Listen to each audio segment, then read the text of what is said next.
بسم الله الرحمن الرحيم لا حول ولا قوة إلا بالله العلي العظيم الحمد لله رب العالمين وصلى الله على سيدنا ونبينا أبي القاسم المصطفى محمد وآله الطيبين الطاهرين لا سيما بقية الله في الأرضين اللهم أخرجني من ظلمات الوهم وأكرمني بنور الفهم اللهم افتح علينا أبواب رحمتك وانشر علينا خزائن علومك برحمتك يا أرحم الراحمين.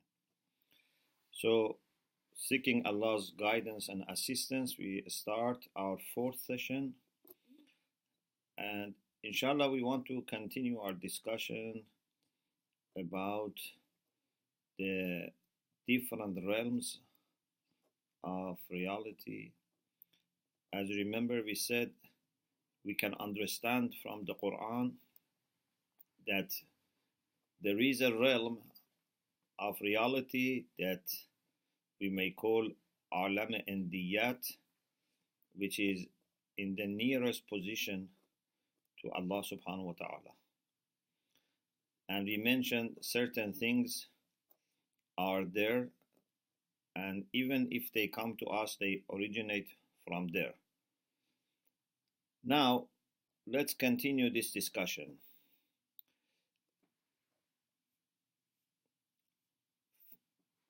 The first thing that I want to discuss is that there are interactions between this world,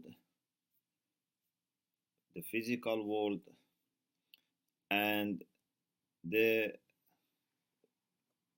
hereafter, or the malakut, which is the other aspect of the reality of this world. For example, if you look at the way philosophers classify substance, jawhar, they say we have 5 types of jawhar. Of course, some philosophers add also jawhar mithali, it becomes 6. But at least they say there are 5 types of substance. One is aql or intellect, which is different from human intellect. They mean by aql totally abstract beings which have no potentiality. They are 100% actual. According to Masha'in, peripatetic philosophers, they are hierarchical, and they are 10. Uqul ashar. According to Ishraqiyin, illuminationist philosophers, they are horizontal, arzi, and they are many. For each type of being, there is one aql, which is universal, and for example, like idea of Plato, there is an ideal horse, there is an ideal human being, there is an ideal elephant, and so on and so forth. In any case, philosophers tell us about some types of substance which are totally abstract. They are uqul, they go through no changes. And then we have soul, and they mean human soul here, which is by essence abstract, but in its actions it can be material. It has potential. Human soul is not completely abstract. And this is why we need body. Our soul functions through body. And therefore, somehow it's limited. Our soul by itself has no space. You cannot say, my soul is in this room. You cannot say, this is in front of my soul or behind my soul. because soul has no space, no physical dimension. But the window for the soul to get into the physical world is body. So body can limit the soul. I cannot see something which is behind my head. I can see something which is before my eyes. Not because the soul has these limitations. No, these limitations come from body. And body is the gate or window for my soul getting into this world. Or for example, I can move something with my hand if it is near my body.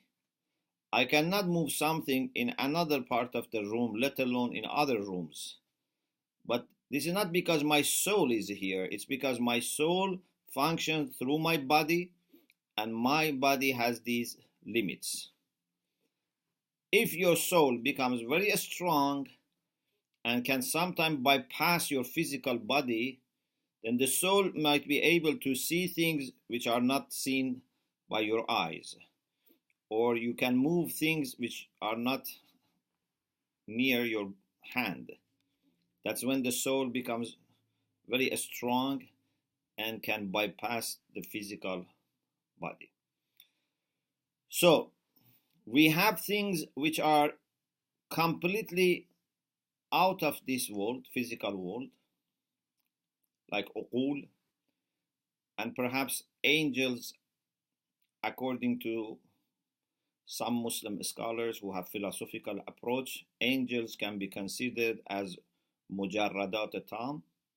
Muhaddithin, of course, have different ideas about angels, but according to our scholars who have philosophical approach, they consider angels as mujarradat, and they are in the other world.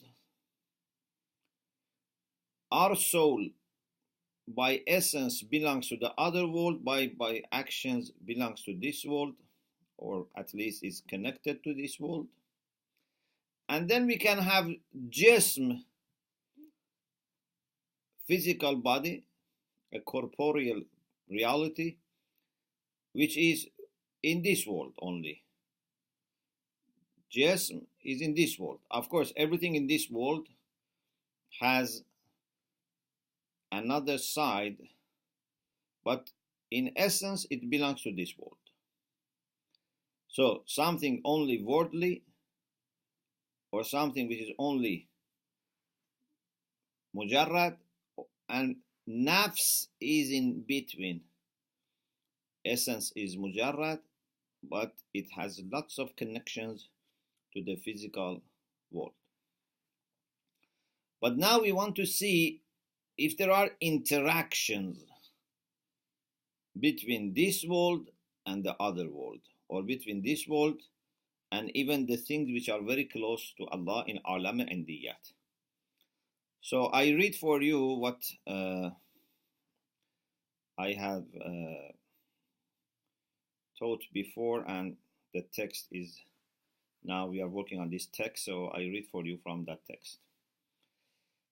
Bismillah ar-Rahman ar-Rahim. After discussion about two different universes, now we study the relationship and interaction between this world and the hereafter, or the other world. It is important to note that by the term other world, we do not just mean hereafter, something which is going to happen later, something which is going to happen on the day of judgment. No, as you know, the hereafter is still there.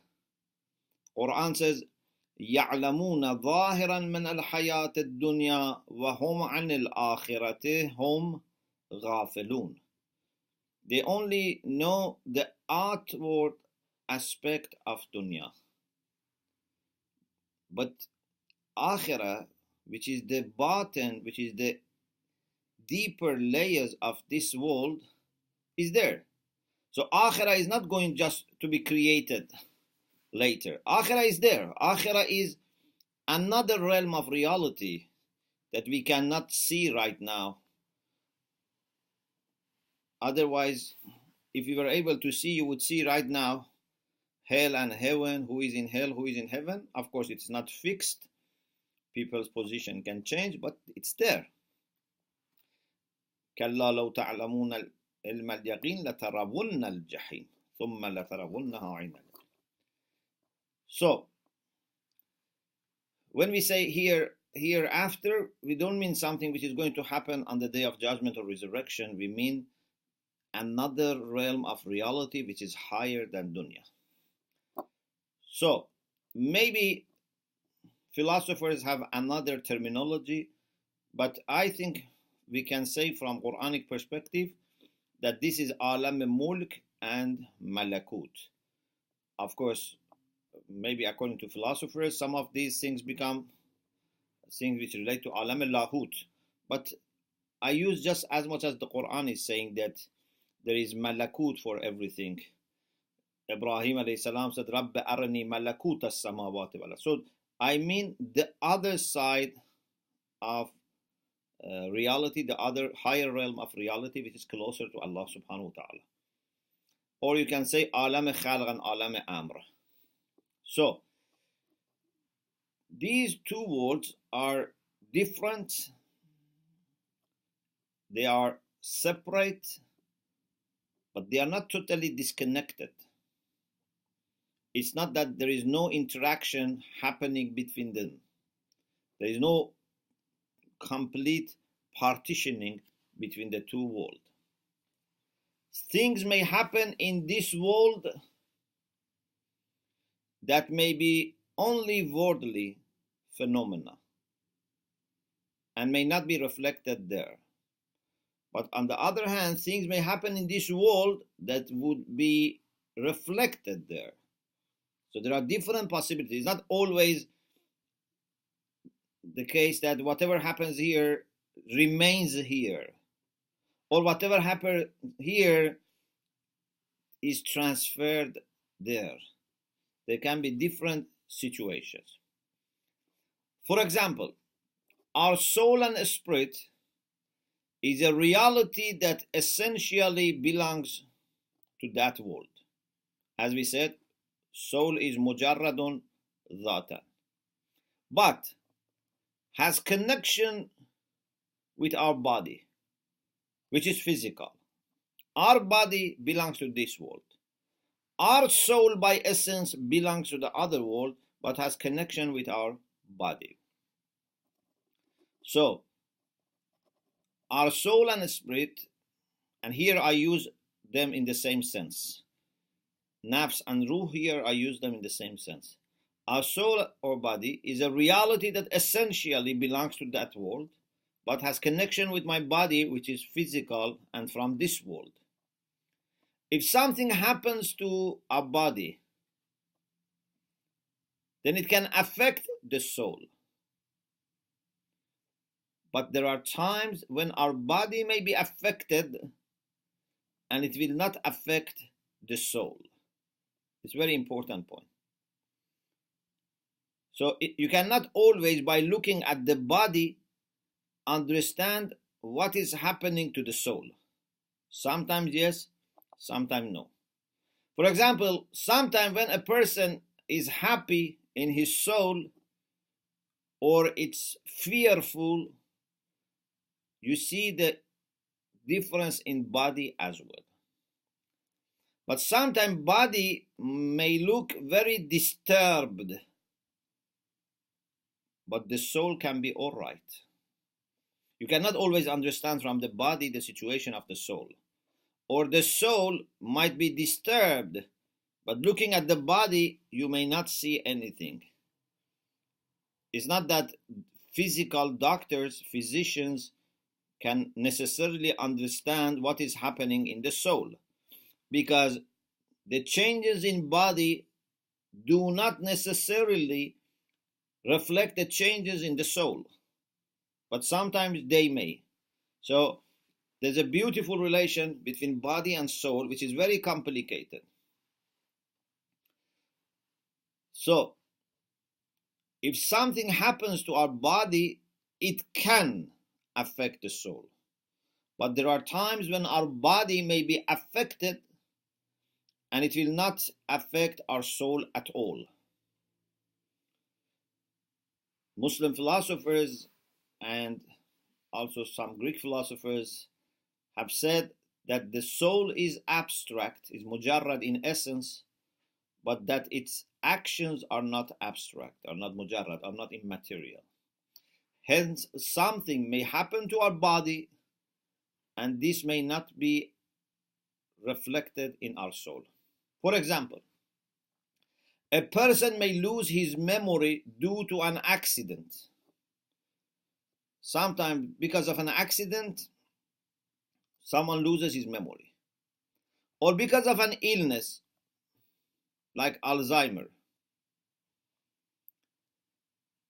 This person was a mu'min, a believer in God, but if he were to be asked about God after that accident or illness, he may fail to answer.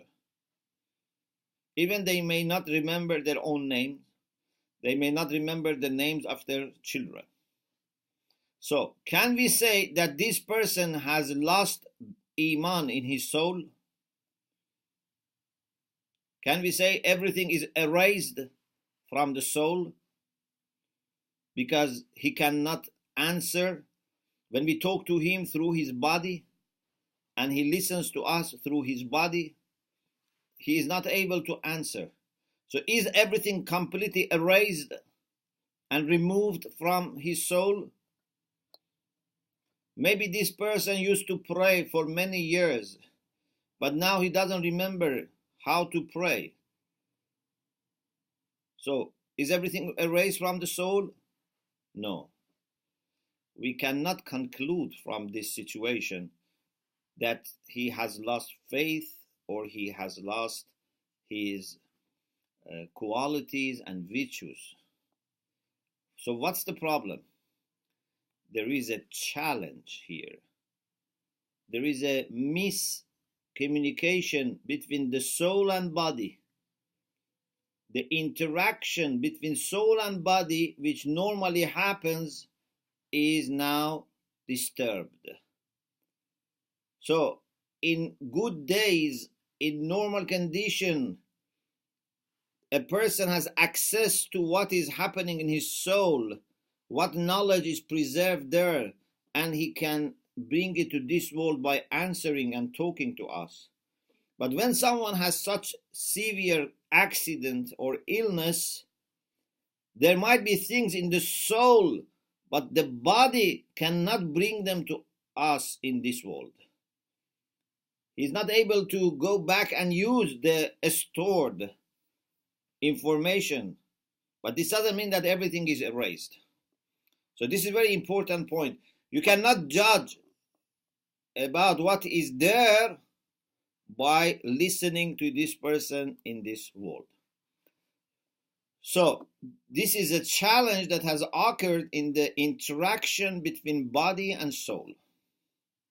What happens in this world and in the body does not necessarily reflect the position of the soul.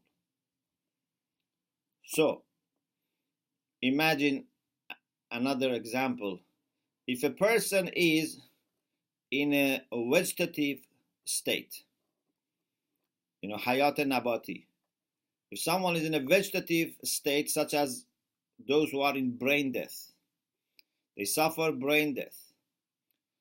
So, when we look at the body, we think he does not understand anything, but this still does not show us that the soul is not understanding or the soul is in a bad condition. Maybe the soul is in the barzakhi heaven and actually very happy, maybe happier even than us. So you look at the body, you don't understand anything, but the soul can be in a very good condition or very bad condition. So we cannot understand the position of the soul through the body of this person. So sometimes you look at someone's body and you realize this person is happy or sad. But many times you look at the body and you cannot understand whether that person is happy or sad. So sometimes the connection between soul and body is normal. So by watching or talking to a person, we can guess what is in his mind or soul. If we watch someone, we may be able to tell from what he is doing what his state is. Or for example, when you interview people, sometimes, not all the time, you have to be careful, you have to be not judgmental, but sometimes when you interview people, you can understand many things about their soul. But this is the normal situation. But there are conditions that this is disturbed. So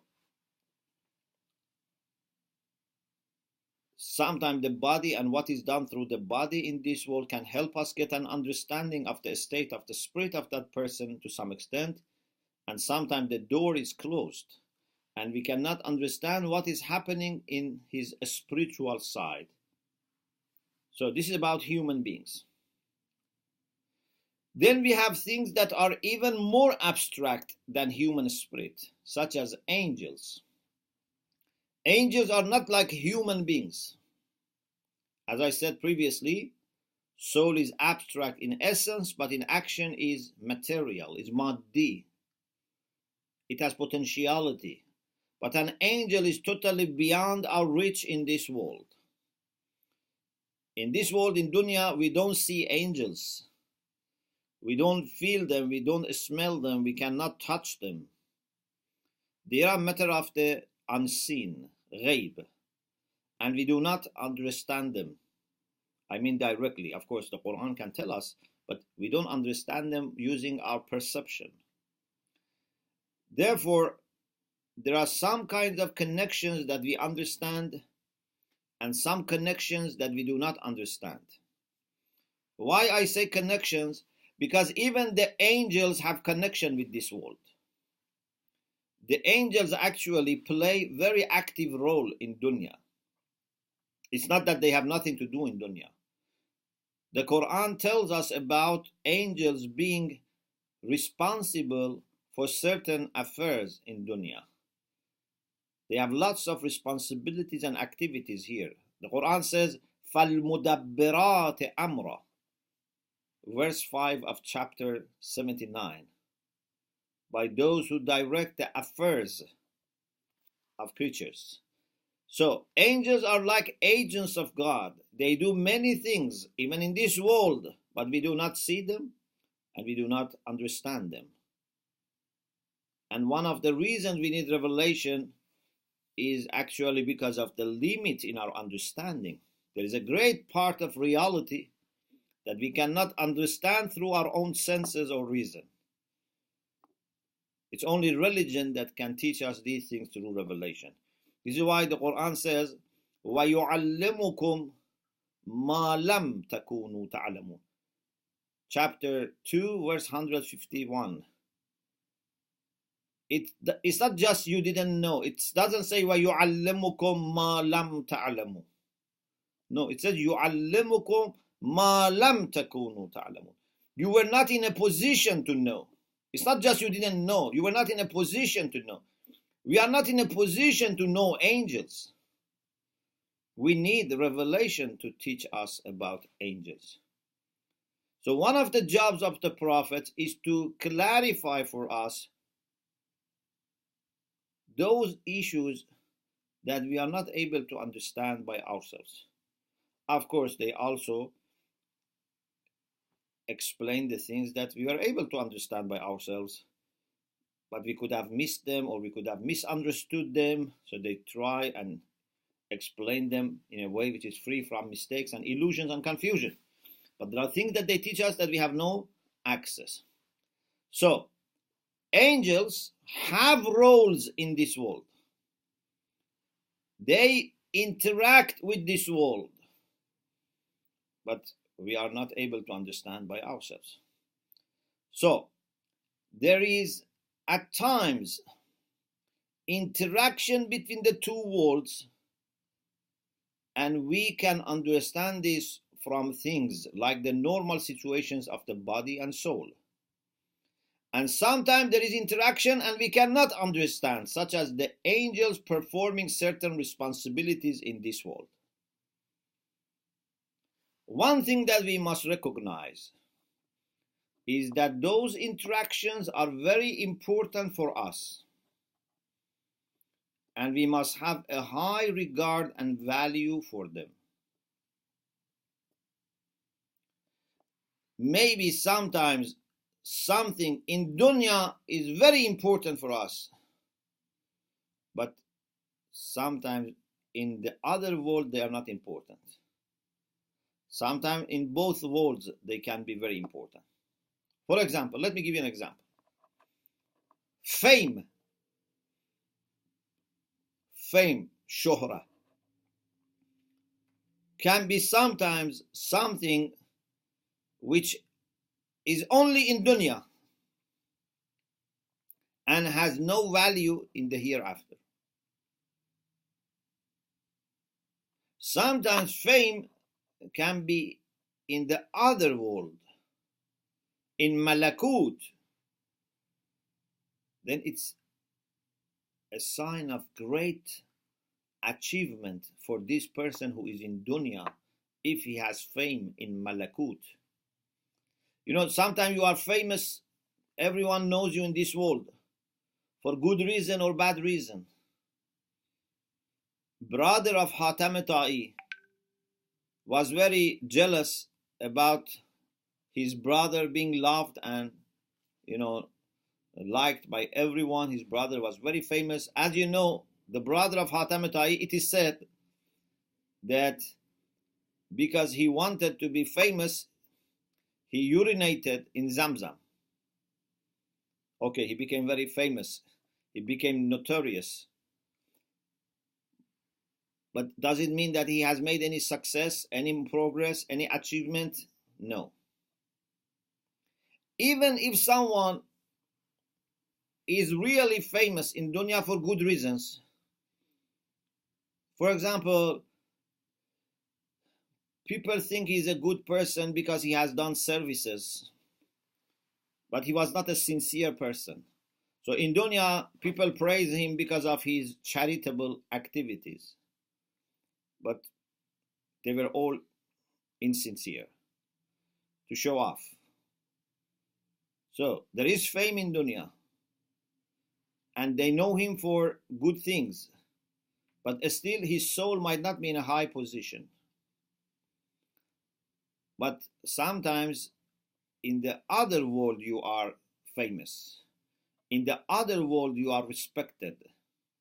For example, that beautiful hadith that we have, that whoever learns for the sake of Allah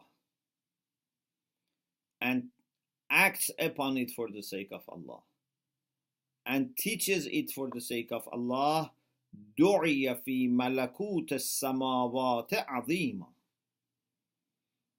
he would be called in kingdom of Allah for the skies and the earth with great respect.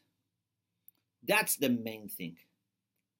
So, fame of dunya, fame of the hereafter or the other world can have relations, but sometimes can be totally separated. You cannot guess if someone is famous in dunya, he is famous in akhirah. And sometimes there can be connections. So, some people will do anything to be famous, regardless of whether it is fame for a good thing or a bad thing. Some people just want to be famous. We can cite the example of the brother of Hatem Ta'i, who was jealous of the admiration people held for his brother, whereas he did not possess any good quality or action to make him respected or admirable. Therefore, there was nothing that people could praise him for, but still he wanted to be very famous. So in order to make himself famous, he urinated in Zamzam. Some people want to become famous in a notorious way. However, even if a person is famous for good reasons, such as having done some services to people, and in return people give him recognition, they admire him and hold events for him, they make his statue, for example, they do lots of things for him, this does not necessarily mean that this is improving his situation in the other world. It does not necessarily mean that the person's situation is becoming better, his spirit is going higher, is growing, is developing, becoming more perfect. In this world, people may praise us day and night, and all the channels, stations, newspapers, and websites can praise us. But this does not necessarily mean that we have grown and ascended in the other world. So I hope now there is some understanding of the relation between the two worlds. They are not totally disconnected, but they are not also 100% identical, in the sense that whatever happens here happens there, whatever improvement is here is there. No, there is a very sophisticated relation between these two worlds. Now we have very important discussion here. How to transfer a worldly action to the other world. Is it possible or not? And if yes, how? We can transfer a worldly action, something we have done in dunya, how can be transferred to the other world? Another point that we want to discuss is how to transfer something we do in this world to the spiritual world. For example, if I do something for my parents or grandparents who have passed away, I want to do something for them to benefit them. For example, I establish a kitchen that gives food to people. There are people who are homeless, who have no food, no accommodation. So I say, let's make a kitchen and give them hot soup. So people can receive food day and night. Does this mean that my parents are necessarily going to benefit because I have set up this kitchen in their memory? Their name is there, and it was because of them that I have made this? We say not necessarily. Or if I make a hospital or a school in their memory, still they may not necessarily be benefiting from it. Why? Because giving food, providing services, establishing schools and hospitals are all worldly events. They happen in this world.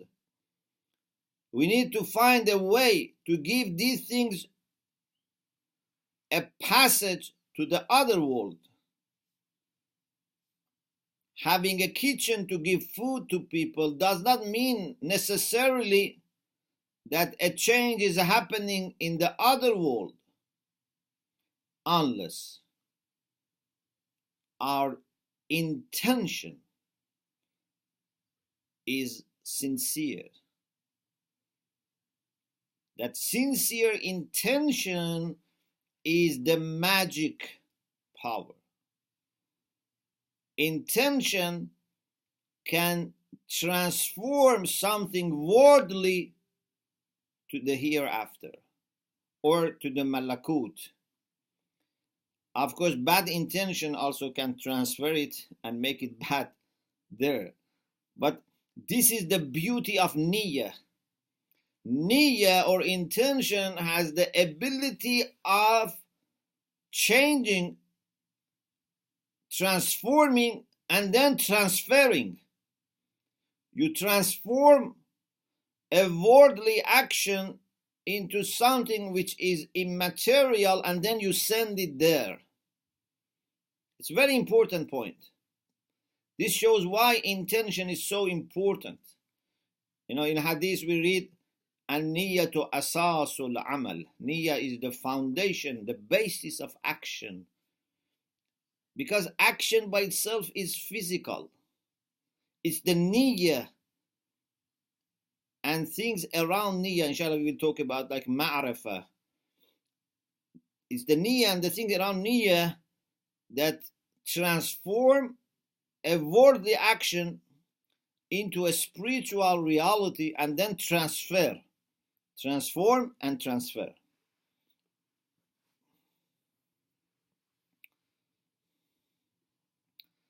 So giving food, providing services, establishing hospitals, etc. is all happening in this world. We need to find a way to give these things a spiritual reality and give it significance for that world. Having a kitchen to give food to people does not mean necessarily that anything in that world is changing, unless our intention transforms this worldly action into another type of action. The things that are happening in dunya do not necessarily show any positive progress in the other world. We need to find some catalyst or some transformers that can change these worldly things into spiritual things. A very important part of this is intention. Intention has the ability of giving these actions a very good spiritual status, a new identity. Alternatively, it can also make it very bad. Sometimes the intention can be very bad, and therefore it can give a bad reality to these actions in the other world.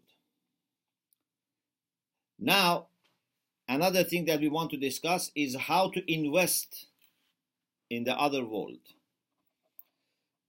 Hence, a great deal of smartness is needed in order to transfer as much as we can from dunya to the hereafter. If you are really clever, you invest in the other world.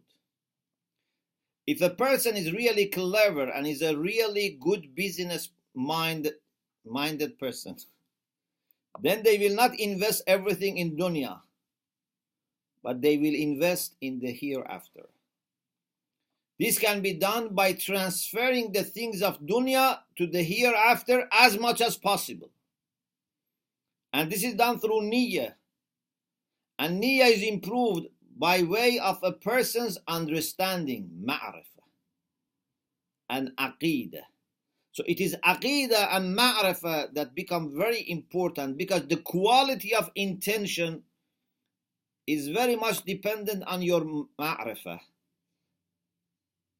Even if there is sincere intention, but a jahil and an alim, that intention is very much different. The power is different, although it's sincere. But ma'rifah is very important.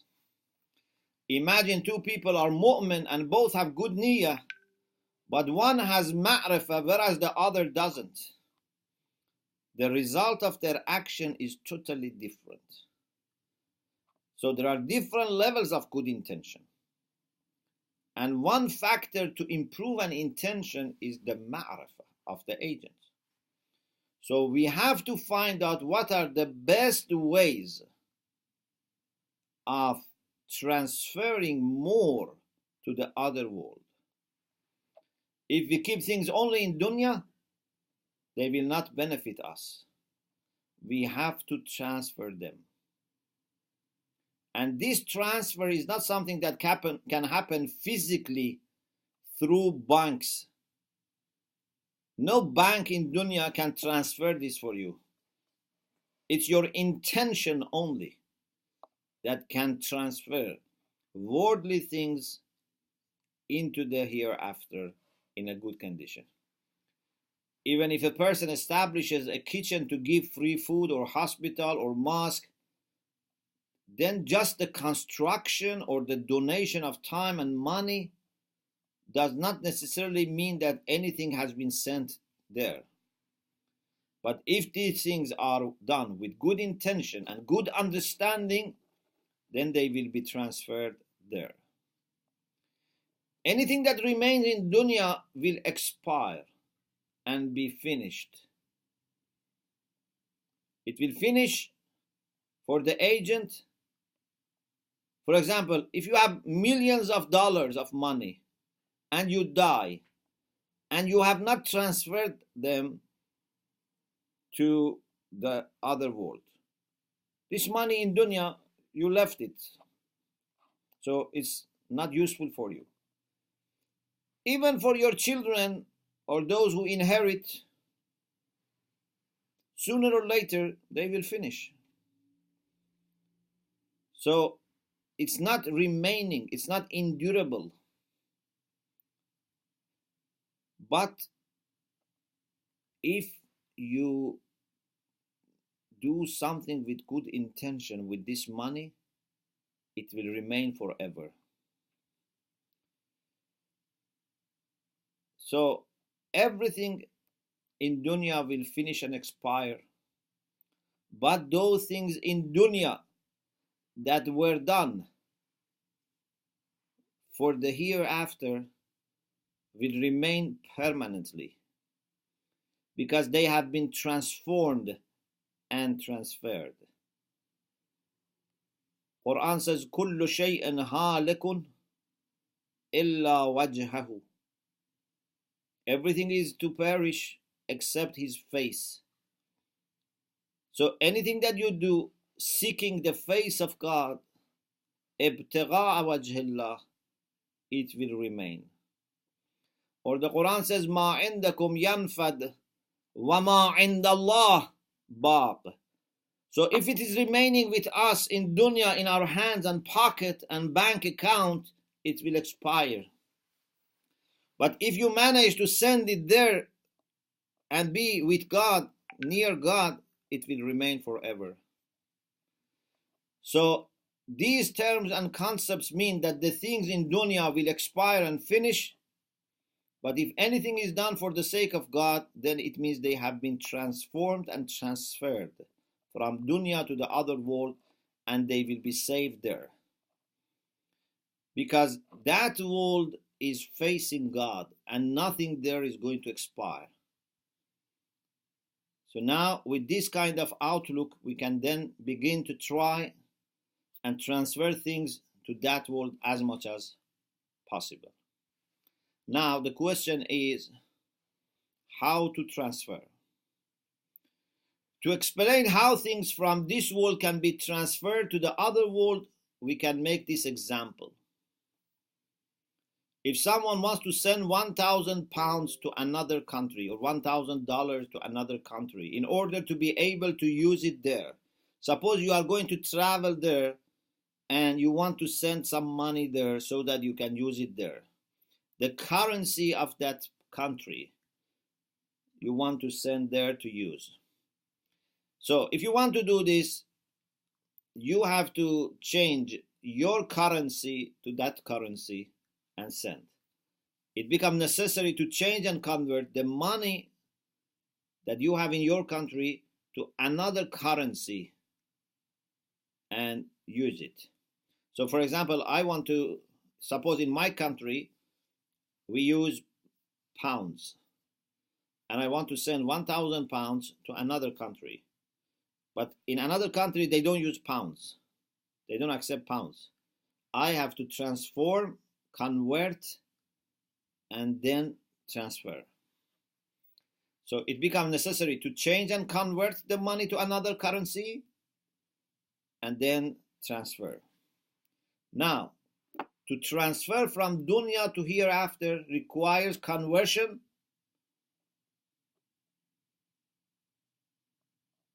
means transformation. So you have to do the conversion, but also we have to make sure that it's transferred. The good news is, it's a very good news. In dunya, if you convert the money to another currency, it's not transferred. So suppose in your country, you buy the currency of another country. So transformation has taken place, conversion has taken place, but still you need to transfer. The good thing is that when you transform in dunya something to the spiritual reality, it's automatically transferred. You don't need to find someone to take it there. You don't need to find a shipping company saying, please take this there. As soon as something becomes not worldly, as it becomes spiritual, it's automatically transferred. The transfer happens automatically once it is transformed. So we do not need to do anything. So we sometimes, many times we say we have to take good things with us to the hereafter. Yeah, we normally say we should take good things with us as provision to the hereafter. But in reality, we do not need to take actually with us because the good deeds are already there. They get there faster than us. It makes you time to die and then go there. But as soon as you do something good with sincere intention, it's there. Because it's actually brought into existence in that world. We do not need to worry about taking any good deeds there. If you have the good deeds, they are already there because they belong to that world. So, the first point is that we have a realm or domain or universe that is much higher in status than the physical world. And it's closer to Allah subhanahu wa ta'ala. And it contains treasures of all the good things that we receive in this world. The process, now little by little, we get into the discussion about nuzul and inzal and tanzil. So, the process of sending down from those treasures to this world is known as tanzil. وَإِن مِّن شَيْءٍ إِلَّا عِندَنَا خَزَائِنُهُ وَمَا نُنَزِّلُهُ إِلَّا بِقَدَرٍ مَعْلُومٍ. Chapter 15, verse 21. We had a discussion about this before as well. There is nothing except its sources are with us, and we do not send it down except in a known measure. So, inshallah, next week we will try to understand what is the meaning of nuzul and inzal. When we say Qur'an is sent down, what does it mean? So, based on what we have already discussed and established, inshallah, we will have a good discussion about the concept of nuzulul Qur'an. وآخر دعوانا أن الحمد لله رب العالمين.